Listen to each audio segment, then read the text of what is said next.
A very good morning to all. आज online classes के तहत मैं आप लोगों को सेंटर स्टेट रिलेशंस केंद्र राज्य संबंध के विषय में बताने जा रही हूँ। भारतीय संविधान के माध्यम से भारत में एक संघात्मक शासन की स्थापना की गई है।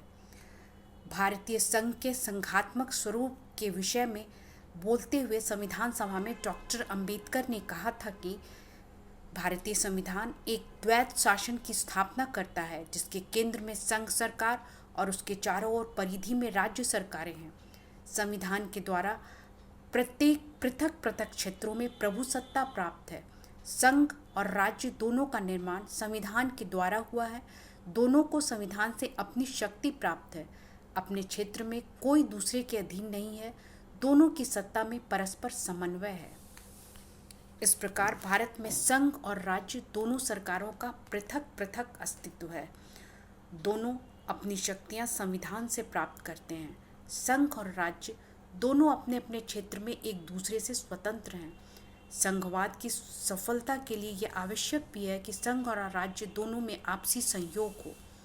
हमारे भारतीय संविधान के 11वें भाग में 19 धाराओं में आर्टिकल 245 से 263 तक इन संबंधों का वर्णन किया गया है। संविधान में संघ और राज्यों के आपसी संबंधों का वर्णन 4 शीर्षकों में किया गया है और इनमें से जो सबसे पहला संबंध है विधायी संबंध, उसके विषय में मैं आपको बताने जा रही हूँ। संघ और राज्यों के बीच सबसे पहला संबंध विधायी संबंध या लेजिस्लेटिव रिलेशंस है। संघ और राज्यों के वैधानिक संबंधों का विवरण 11वें भाग के पहले अध्याय में किया गया है। इसके लिए संविधान में 3 सूचियों की व्यवस्था की गई है, जो इस प्रकार है। पहला, संघ सूची या यूनियन लिस्ट। संघ सूची में 97 विषय सम्मिलित हैं। इस सूची में रक्षा, विदेशी मामले, व्यापार, मुद्रा, विदेशी विनिमय, डाक, तार, रेलवे, बीमा आदि राष्ट्रीय महत्व के विषयों को स्थान दिया गया है। राष्ट्रीय महत्व के विषयों के संबंध में बनने वाले कानूनों में एक रूपता होनी चाहिए और इसीलिए इन विषयों पर कानून बनाने का अधिकार केवल संसद को और संघ सरकार को दिया गया है। दूसरी सूची है राज्य सूची या स्टेट लिस्ट। राज्य सूची में मूल संविधान के अनुसार 66 विषय थे, लेकिन 42 अमेंडमेंट 1976 से ये घटकर 62 रह गए हैं। इस सूची में पुलिस, न्याय, कृषि, सिंचाई, सड़कें, सार्वजनिक स्वास्थ्य, स्थानीय स्वशासन आदि क्षेत्रीय महत्व के विषयों को स्थान दिया गया है। 42वें संशोधन से शिक्षा, वन, जंगली जानवर और पक्षियों की रक्षा और नाप तौल को राज्य सूची से निकालकर संवर्ती सूची में कर दिया गया है। क्षेत्रीय महत्व के विषय होने के कारण राज्य सूची के विषयों पर कानून बनाने का अधिकार राज्य व्यवस्थापिका को प्राप्त है। तीसरी सूची है समवर्ती सूची, कंकरेंट लिस्ट। समवर्ती सूची में 52 विषय सम्मिलित हैं। इस सूची में दंड विधान, समाचार पत्र, प्रेस, श्रम, विवाह, तलाक आदि विषयों को स्थान दिया गया है। इन विषयों के संबंध में कानून में एक रूपता उपयोगी तो है, किंतु आवश्यक नहीं। इसलिए संसद और राज्य विधानमंडल दोनों ही इसके संदर्भ में कानून बना सकते हैं, परंतु संसद और राज्य व्यवस्थापिका द्वारा बनाए गए कानूनों में अगर विरोधाभास होता है तो संसद द्वारा बनाए गए कानून को ही लागू किया जाता है और राज्य विधानमंडल के कानून को रद्द कर दिया जाता है। इसके अलावा एक अन्य सूची बनाई गई है, जिन्हें हम अवशिष्ट शक्तियाँ या रेजिडुअल पावर्स कहते हैं। भारतीय संविधान के अनुच्छेद 248 के अनुसार समवर्ती सूची और राज्य सूची में उल्लिखित न किए गए विषयों पर संसद को कानून बनाने की शक्ति प्राप्त है। ऐसी शक्तियों को अवशिष्ट शक्तियां कहते हैं, जिन पर संघ को संविधान द्वारा अन्य शक्ति प्राप्त है।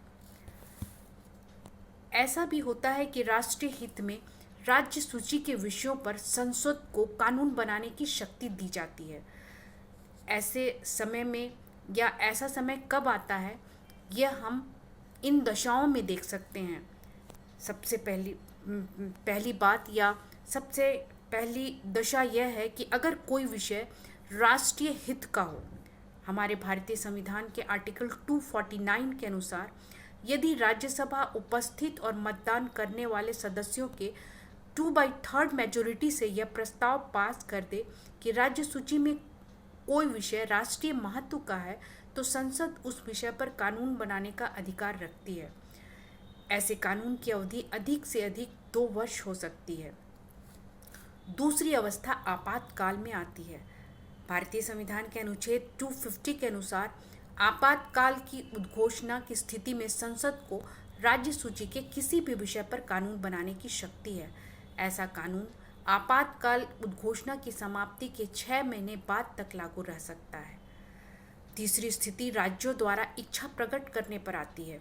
संविधान के अनुच्छेद 252 के अनुसार यदि 2 या 2 से अधिक राज्यों के विधानमंडल प्रस्ताव पारित करके संसद से यह प्रार्थना करें कि संसद उनके लिए राज्य सूची के किन्हीं विषयों पर कानून बनाए, तो संसद को यह शक्ति प्राप्त हो जाएगी कि वह उस विषय पर कानून बना सके। चौथी स्थिति अंतर्राष्ट्रीय समझौतों को लागू करने के लिए होती है। संविधान के अनुच्छेद 253 के अनुसार किसी अंतर्राष्ट्रीय संधि या समझौते को लागू करने के लिए संसद देश अथवा किसी भाग के लिए कोई कानून बना सकती है। इस उपबंध के अनुसार संसद को राज्य सूची के विषयों पर भी कानून बनाने का अधिकार होगा। कभी कभी संघ और राज्य के कानून में विरोध भी होता है।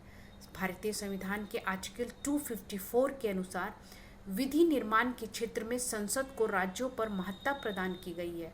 संसद द्वारा बनाए कानून और राज्य विधानमंडल द्वारा बनाए गए कानून में यदि कोई विरोध उत्पन्न होता है तो ऐसी दशा में संसद के बनाए कानून को प्राथमिकता मिलेगी और राज्य का कानून जहां तक वह संसद के कानून से टकराता है लागू नहीं होगा।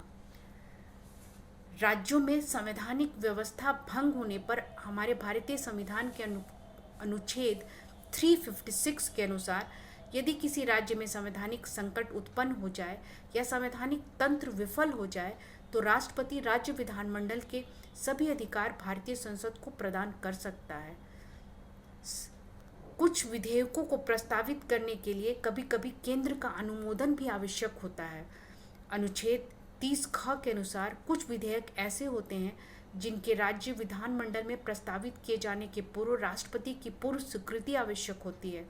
उदाहरण के लिए वे विधेयक जिनके द्वारा सार्वजनिक हित की दृष्टि से उस राज्य के अंदर या बाहर वाणिज्य या मेलजोल पर कोई प्रतिबंध लगाए जाने हों। इस प्रकार हम यह देखते हैं कि यद्यपि केंद्र सूची, राज्य सूची और समवर्ती सूची में विषयों का विभाजन कर दिया गया है, लेकिन अगर संसद को ऐसा प्रतीत होता है या कोई ऐसा विषय आ जाता है जो राष्ट्रीय हित का हो तो संसद उस पर कानून बना सकती है। इस संदर्भ में हम यह कह सकते हैं कि हमारे भारतीय संविधान निर्माता केंद्र को अधिक शक्तिशाली बनाना चाहते थे, इसलिए उन्होंने भारतीय संविधान में ऐसे प्रावधान रखे जिससे संसद को, केंद्र को या संघ को अधिक महत्ता प्राप्त हो। ये भारतीय संविधान के विधायी संबंध हैं। और आज यहीं तक।